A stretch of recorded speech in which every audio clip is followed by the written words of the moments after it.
നമസ്കാരം, പ്രവാസി മലയാളിയിലേക്ക് സ്വാഗതം. ഇന്നത്തെ പ്രവാസി വാർത്തകൾ ഒറ്റനോട്ടത്തിൽ.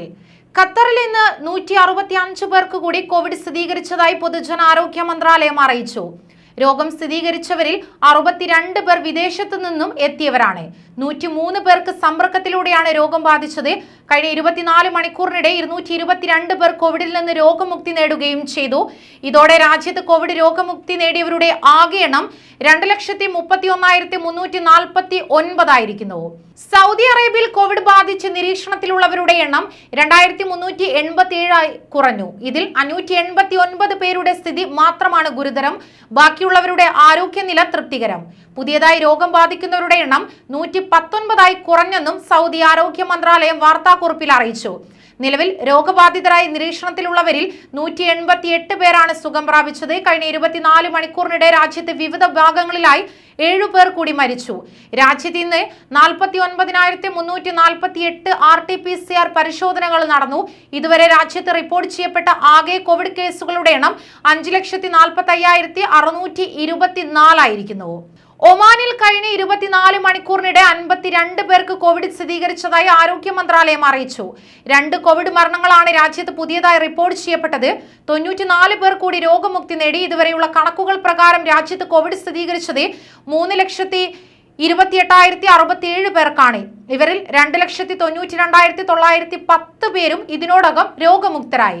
4,083 പേർക്കാണ് കോവിഡ് കാരണം ഒമാനിൽ ജീവൻ നഷ്ടമായത്. 96.7% ഇപ്പോഴത്തെ രോഗമുക്തി നിരക്ക്. കഴിഞ്ഞ 24 മണിക്കൂറിനിടെ 11 കോവിഡ് രോഗികളെ മാത്രമാണ് ആശുപത്രികളിൽ പ്രവേശിപ്പിക്കേണ്ടി വന്നത്. ലോകത്തെ ഏറ്റവും കൂടുതൽ പേർക്ക് 2 ഡോസ് കോവിഡ് വാക്സിൻ വിതരണം ചെയ്ത രാജ്യമായി UAE.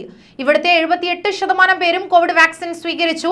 89% പേർ 1 ഡോസ് വാക്സിനെങ്കിലും സ്വീകരിച്ചിട്ടുണ്ട്. അവർ വേൾഡ് ഡാറ്റ പ്രകാരമാണ് ഈ കണക്കുകൾ. കൂടുതൽ പേർക്ക് വാക്സിൻ വിതരണം ചെയ്ത രാജ്യങ്ങളിൽ 2ാം സ്ഥാനം പോർച്ചുഗലിലാണ്. 77% പേരാണ് ഇവിടെ 2 ഡോസ് വാക്സിൻ സ്വീകരിച്ചത്.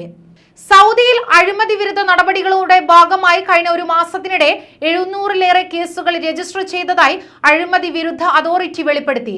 സ്വദേശികളും വിദേശികളുമായ 282 പേരെ അറസ്റ്റ് ചെയ്തതായും അതോറിറ്റി അറിയിച്ചു.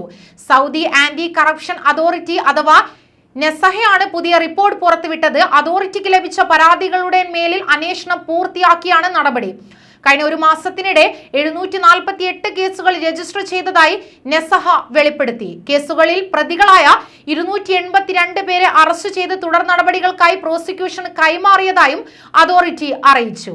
ഖത്തറിൽ കോവിഡ് നിയന്ത്രണങ്ങൾ ലംഘിക്കുന്നവർക്കെതിരെ ആഭ്യന്തര മന്ത്രാലയം നടപടികൾ ശക്തമാക്കി.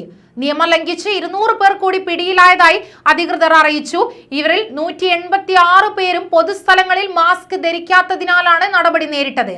സുരക്ഷിതമായ സാമൂഹ്യ അകലം പാലിക്കാത്തതിന് 8 പേരെയും മൊബൈലിൽ ഇഹ്തിറാസ് ആപ്ലിക്കേഷൻ ഇല്ലാതിരുന്നതിന് 2 പേരെയും ക്വാറന്റൈൻ നിയമം പാലിക്കാതിരുന്ന 4 പേരെയും പിടികൂടി. എല്ലാവരെയും തുടർ നടപടികൾക്കായി പ്രോസിക്യൂഷന് കൈമാറി. വിവരങ്ങൾക്കായി UAE-യുടെ ഔദ്യോഗിക വെബ്സൈറ്റ് മാത്രം സന്ദർശിക്കണമെന്ന് ഇന്ത്യക്ക് മുന്നറിയിപ്പ് നൽകി ന്യൂഡൽഹിയിലെ UAE എംബസി. ട്വിറ്ററിലൂടെയാണ് എംബസി ഇത് സംബന്ധിച്ചുള്ള മുന്നറിയിപ്പ് നൽകിയത്. സംശയാസ്പദമായ വെബ്സൈറ്റുകൾ സന്ദർശിക്കുന്നത് ഒഴിവാക്കണമെന്നും എംബസി അറിയിച്ചു. ഇത്തരത്തിലുള്ള വെബ്സൈറ്റുകളിൽ കയറിയ ശേഷം എന്തെങ്കിലും സംഭവിച്ചാൽ എംബസി ഉത്തരവാദിയാകില്ലെന്നും ഡൽഹിയിലെ UAE എംബസി ട്വീറ്റ് ചെയ്തു. കുവൈറ്റിലേക്ക് വരുന്നവർ ഷ്ലോനിക് ആപ്ലിക്കേഷൻ ഡൗൺലോഡ് ചെയ്യൽ നിർബന്ധമാണെന്ന് വ്യോമയാന വകുപ്പ് ആവർത്തിച്ചു. വാക്സിനേഷൻ സർട്ടിഫിക്കറ്റിൽ QR കോഡ് നിർബന്ധമായും ഉണ്ടായിരിക്കണമെന്നും QR കോഡ് റീഡ് ചെയ്യുന്നില്ലെങ്കിൽ ആരോഗ്യ മന്ത്രാലയത്തിന്റെ വെബ് ലിങ്കിൽ സർട്ടിഫിക്കറ്റ് അപ്ലോഡ് ചെയ്ത് അംഗീകാരം നേടണമെന്നും അധികൃതർ മുന്നറിയിപ്പ് നൽകി. കുവൈറ്റിൽ നിന്നും വാക്സിൻ സ്വീകരിച്ചവർ ഇമ്മ്യൂൺ ആപ്പിലോ മൊബൈൽ ID ആപ്പിലോ ഡൗൺലോഡ് ചെയ്ത് ഗ്രീൻ സിഗ്നൽ കാണിച്ചിരിക്കണം. വലിയൊരു തുക ബാങ്കിൽ നിന്നും വായ്പ എടുത്ത ശേഷം മലയാളി വ്യവസായി ദുബായിൽ നിന്നും മുങ്ങി. UAE-യിലെ വിവിധ എമിറേറ്റുകളിൽ വ്യത്യസ്ത കമ്പനികൾ നടത്തിയിരുന്ന മലയാളിയാണ് രാജ്യം വിട്ടത്. ഇയാൾ കൊച്ചി സ്വദേശിയാണ്. ഇദ്ദേഹത്തിന്റെ കമ്പനിയിൽ നിരവധി മലയാളികൾ ജോലി ചെയ്തിരുന്നു. ജീവനക്കാർക്ക് 5 മാസത്തെ ശമ്പളം ബാക്കി വെച്ചാണ് ഇയാൾ നാടുവിട്ടത്. ഇയാളുടെ കമ്പനിയിൽ ജോലി ചെയ്തിരുന്ന 10,000-ലേറെ മലയാളികൾ ഇന്ന് ദുരിതത്തിലാണ്. ഒരു പ്രമുഖ മാധ്യമമാണ് ഇത് റിപ്പോർട്ട് ചെയ്തിരിക്കുന്നത്.